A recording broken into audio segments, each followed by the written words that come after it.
araw mga ka-backyard farming. Isa na naman po mapagpalang araw sa ating lahat. Ang aming pong ibabahagi ngayon sa inyo ay ang pagkuha namin sa bundok ng mga pangahoy na panggatong, pati na rin po mga gulay na galing sa bundok. Pero bago po ang lahat, kailangan muna namin pakainin ang aming mga alaga kasi medyo matagal-tagal kami doon para pagbalik namin kakain na naman sila.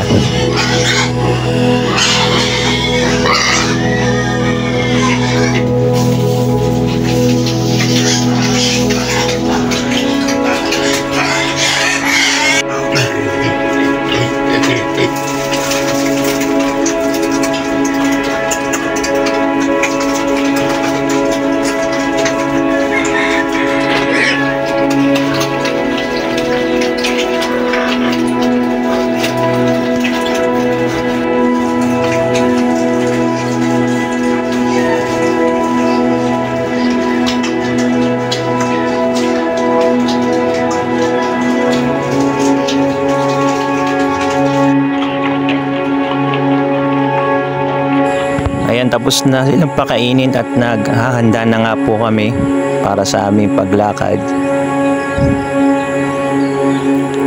Ngayon pong panahon ngayon ng umaga is maulan-ulan pa rin po at basa ang lupa, kaya madulas. So napaka-challenging nitong araw na to kasi talagang pahirapan umakyat sa bundok at pagbaba mahirap din.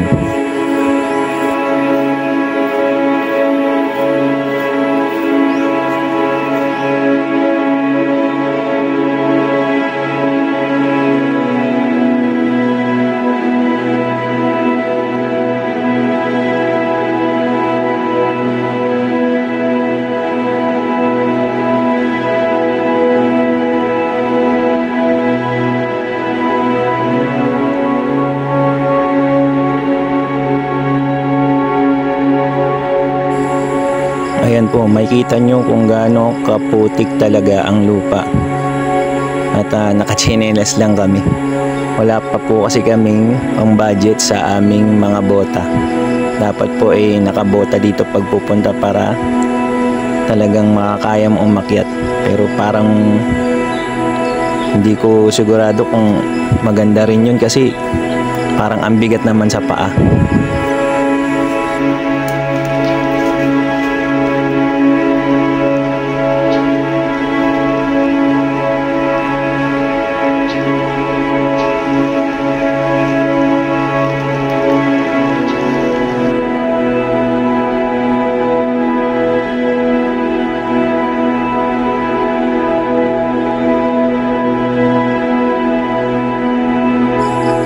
Ang video pong ito ay medyo mahaba-haba.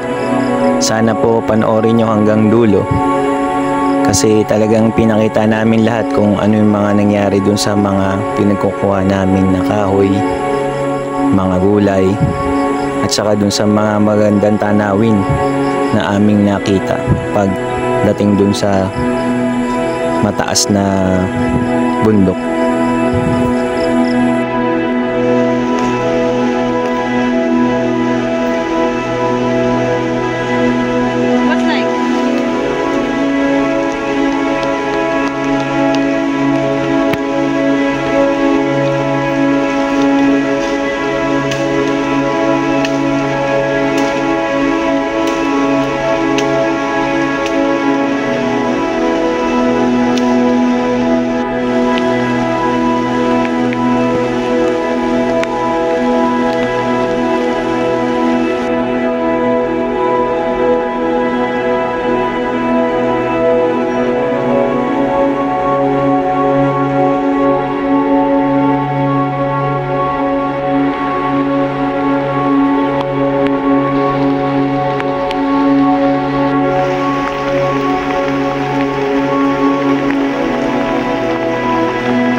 At sa pagkakataon pong ito, ako po'y hihiling muli sa inyo na pasuyo na lang po ng subscribe button para po makatulong po ito sa aming channel na paglago. At pati rin po ang mga like, comment, and share nyo po. Ito po'y napakalaking tulong sa aming pong channel. At mahalaga po ang inyong mga komento. Nawa po ay mag-comment po kayo kung meron na rin po kayong mga narating na mga ganitong kagagandang tanawin. At ito po, nag-uumpisa na tayong pumasok sa mga gubat-gubat.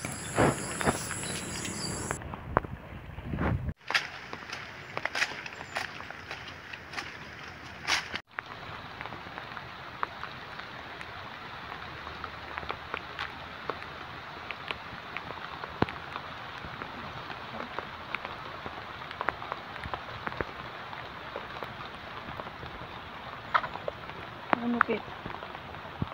Okay. Dan.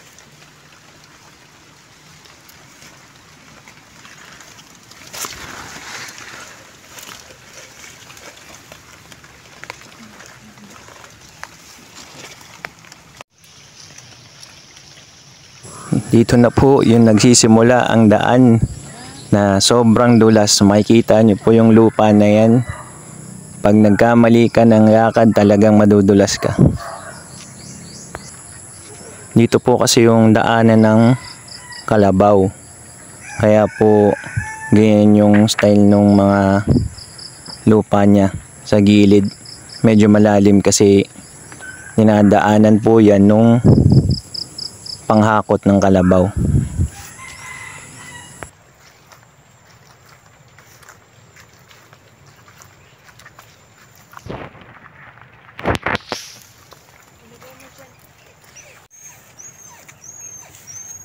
At ito na po yung nakuha naming gulay dito sa bundok. Ang pangalan po ng gulay na ito ay hagnaya.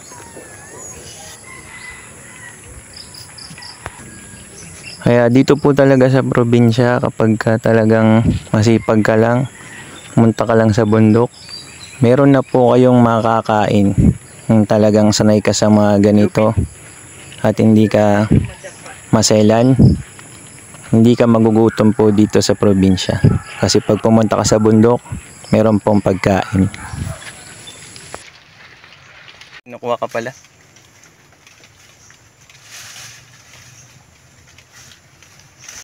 Baka may lang katingnan. Ayusin mo.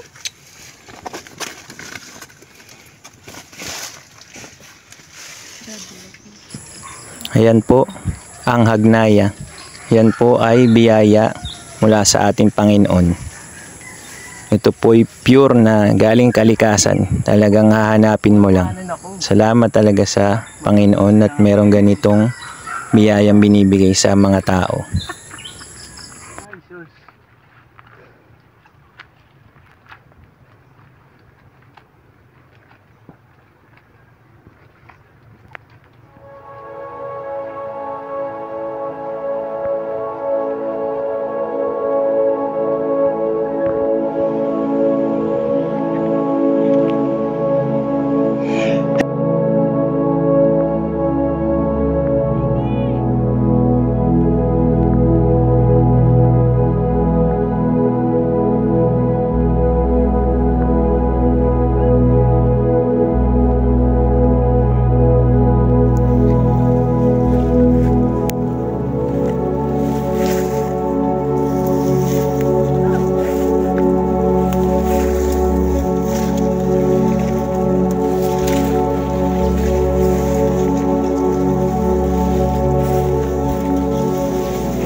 dito na po makikita ang magagandang tanawin na aming narating.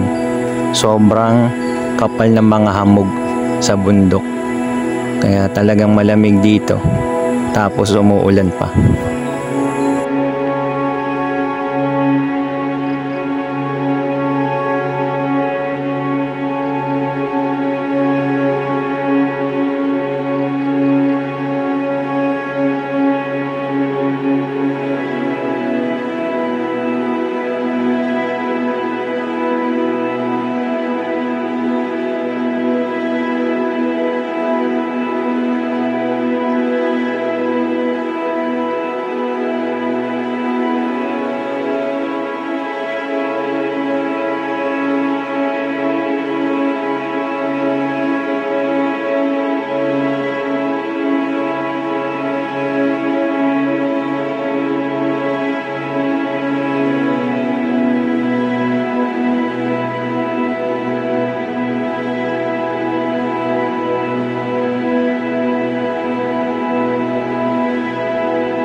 Saan?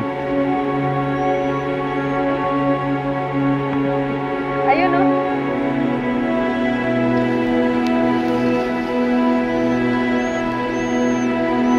Oo, may bunga, oh.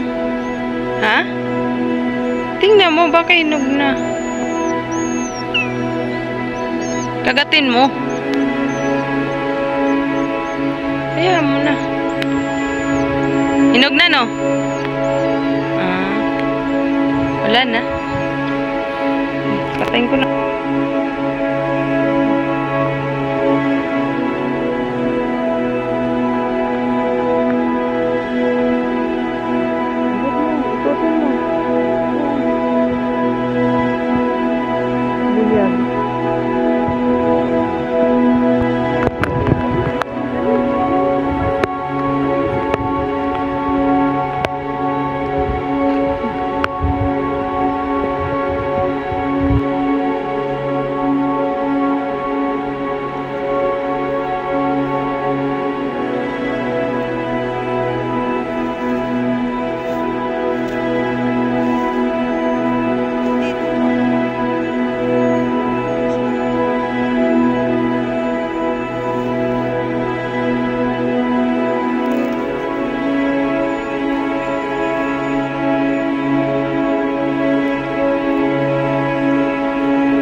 At ito na po ang lugar na pagkukuhanan namin ng mga panggatong na marami-rami dito po sa lugar na to, pero napakadelikado po bumaba dito dahil matarik po tapos madulas pa.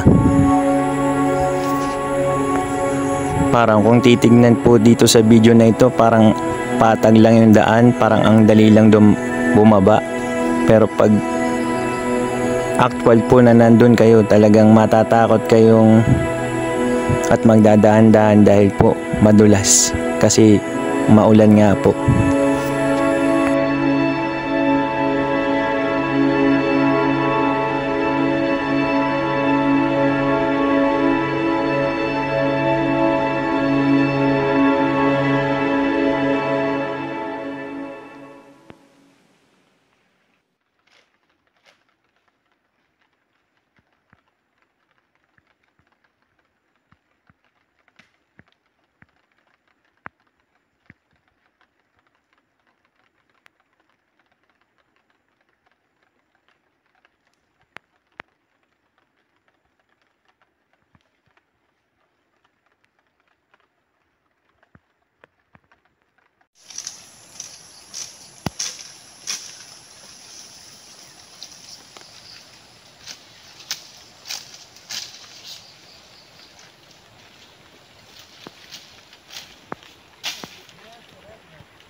Nike.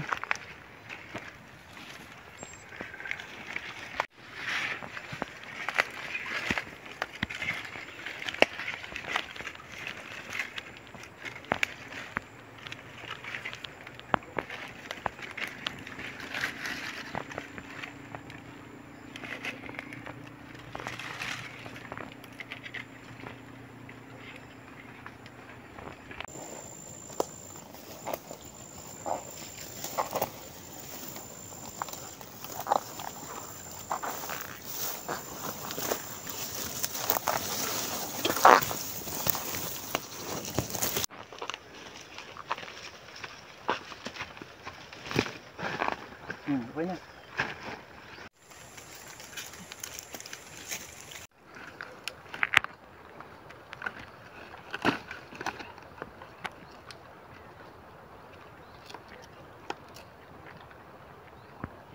Ano ito? Higpit.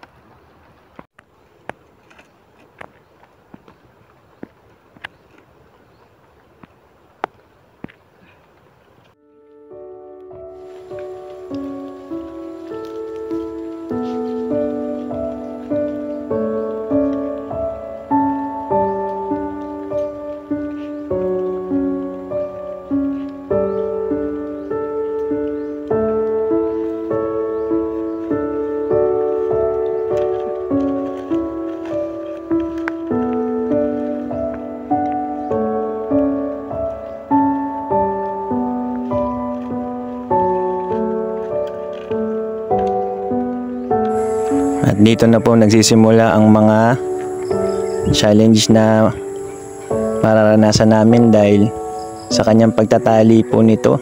Ilang beses inulit dahil napuputol po yung tali. At uulitin na naman itali at maghahanap na naman ng panali.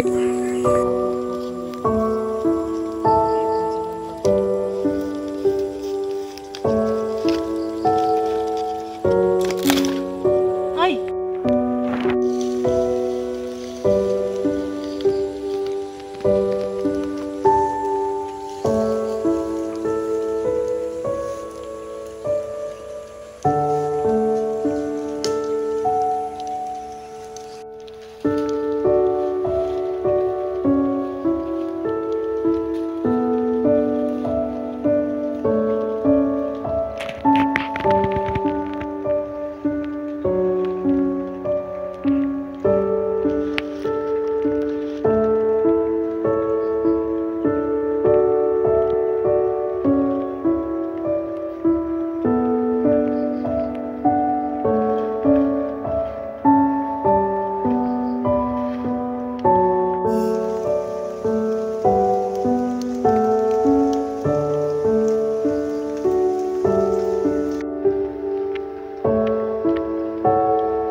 Ibaba mo to yan.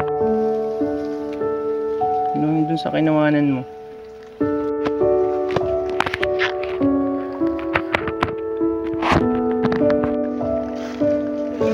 Madulas yan.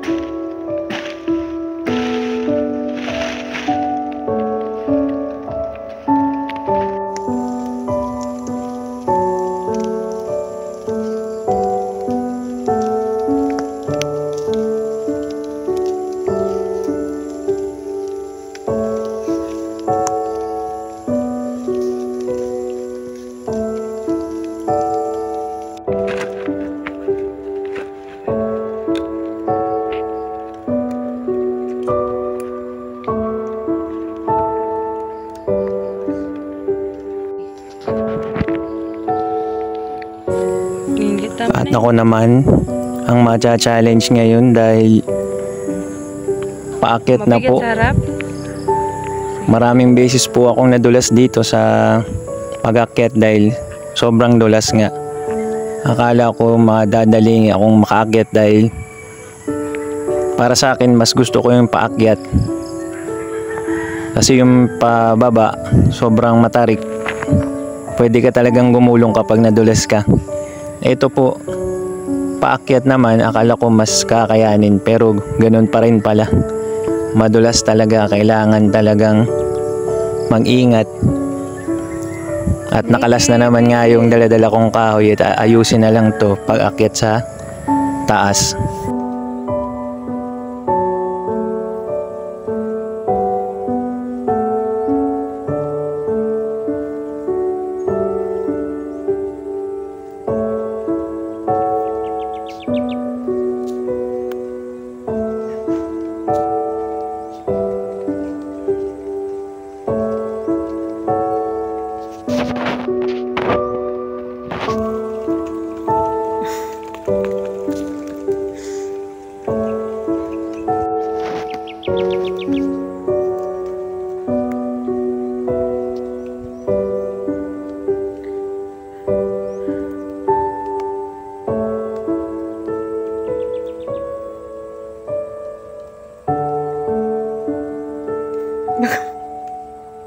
Baka maghiwa-hiwalay yan.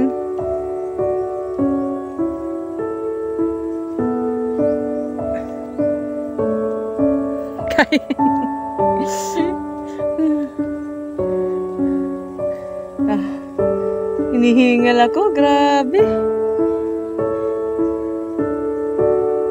Sko.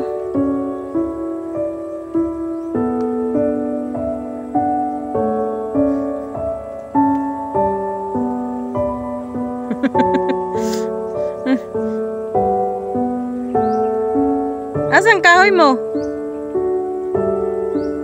Dapat yung una, yung malaki, yung ulo, yung nasa uluhan mo.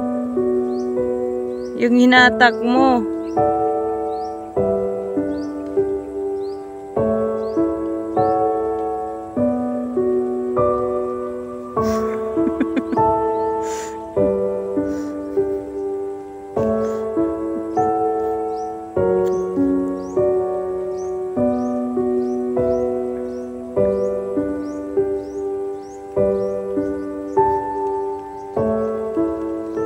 Kanina pa.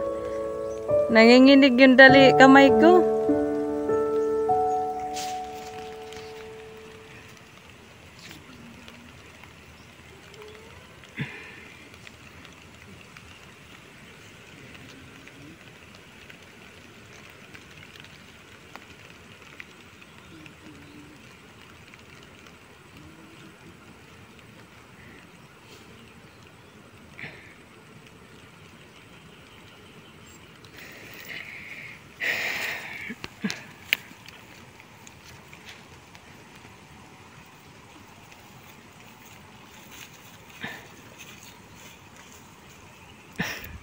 Parang naputol pa yung tali ah.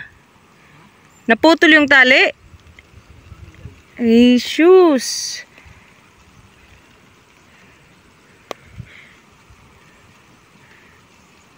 Ulit na naman.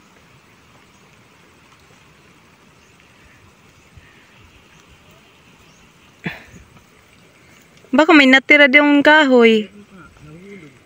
Babalikan mo pa. Oo na lang ang tali.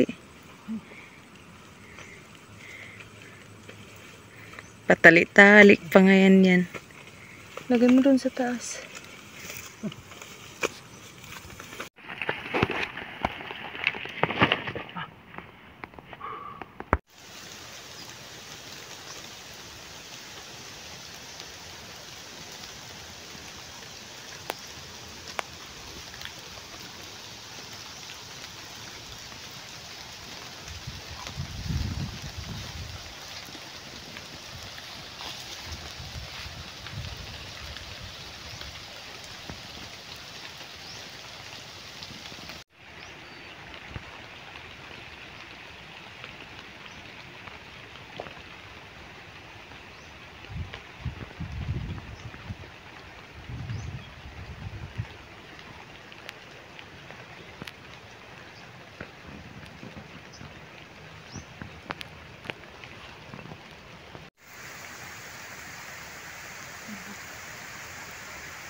Wala yung mapindot. Cellphone mo. Sira yan. Ayun pa na yung kahoy. Nilagay ko niyo ba? Hirap talaga yung trabaho na yun.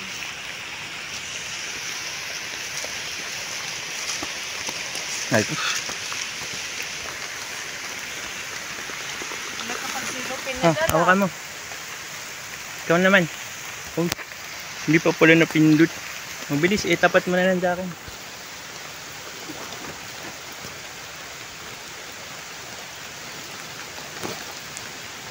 Yun na, mabababad na sa tubig.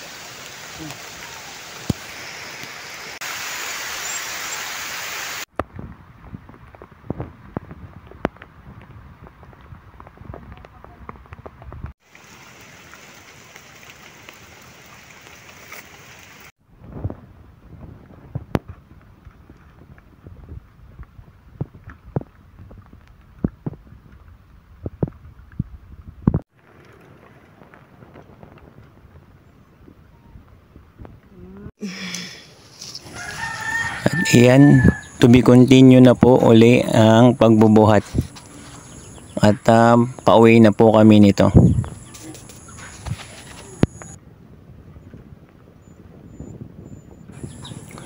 At kung doon po ulit kami dadaan sa unang dinaanan namin ng pagpunta dito, ay mahihirapan po ako dahil sobrang napakadulas nga po ng lupa. Nagtanggal na nga lang po ako ng tsinelas nung doon na sa maputik na lugar. Pero buti na lang nagbigay si Lord ng tulong. Meron pong taong nakakita sa amin na kapitbahay namin na doon na po kami pinadaan doon sa inaalagaan niyang farm. Kaya nakita po namin yung inaalagaan nila doong mga prutas at mga manok.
At dito nga meron din palang matarik. Diretso na lang dito, huwag ka na maghagdan. No choice na ako kasi Huwag ka na dyan dito dumaan, talaga dito na ka kami lang. pinadaan.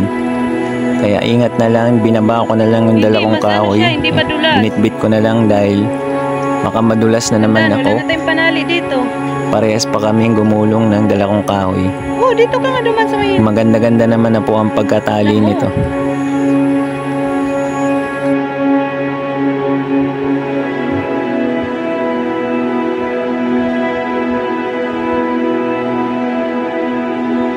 Mas lalo doon. Huwag ka magbalintong na tayo.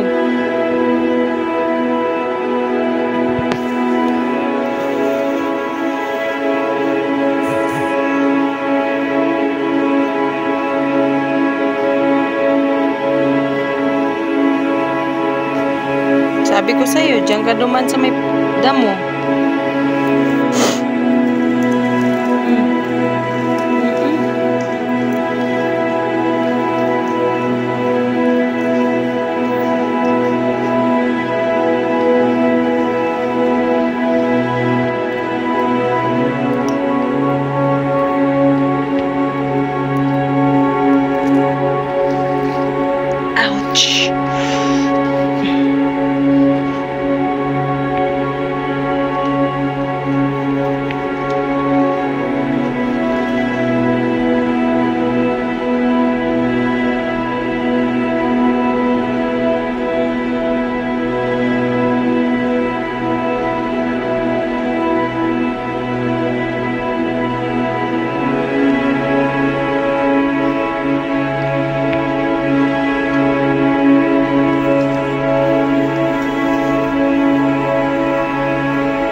Nguha akong bago ga, yun oh.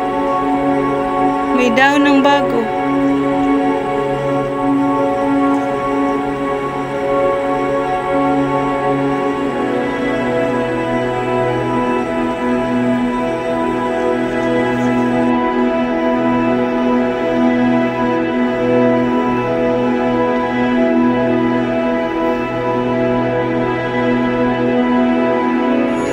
Yung sinabi po niyang bago, yun po ay gulay din po dito sa bundok.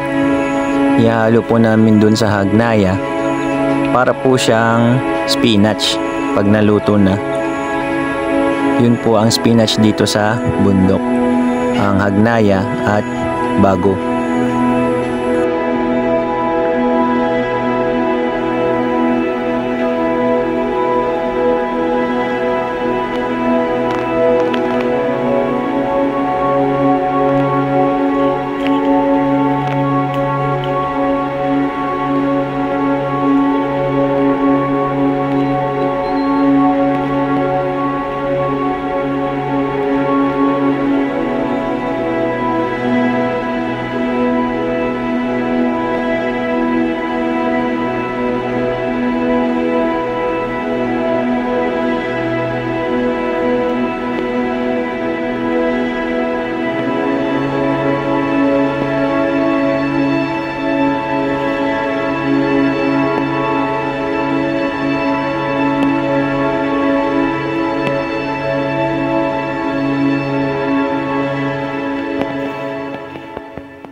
Aray ko!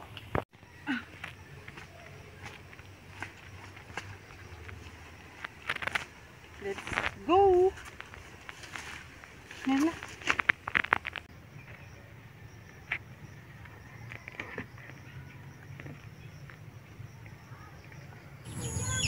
Ito po ulit, patuloy na ulit ang pagbubuhat. At konti na lang ay makakauwi na po kami. Dahil nga gutom na rin kami. Kaya nga po nakita nyo sa unang clip ng video na to is nagsaing po muna ako ng kanin para pagdating po namin ay meron na po kaming kakainin at hindi na po kami maghihintay. Sa totoo lang po, talagang nakakapagod pagpupunta dito sa bundok. Pero double purpose po yun. Napagod ka po, na-exercise ka at nakakuha ka pa ng mga biyaya ng ating Panginoon Diyos. Kasi lahat po nung nakuha namin dito ay libre. Salamat po sa Diyos na nagmamahal sa atin palagi.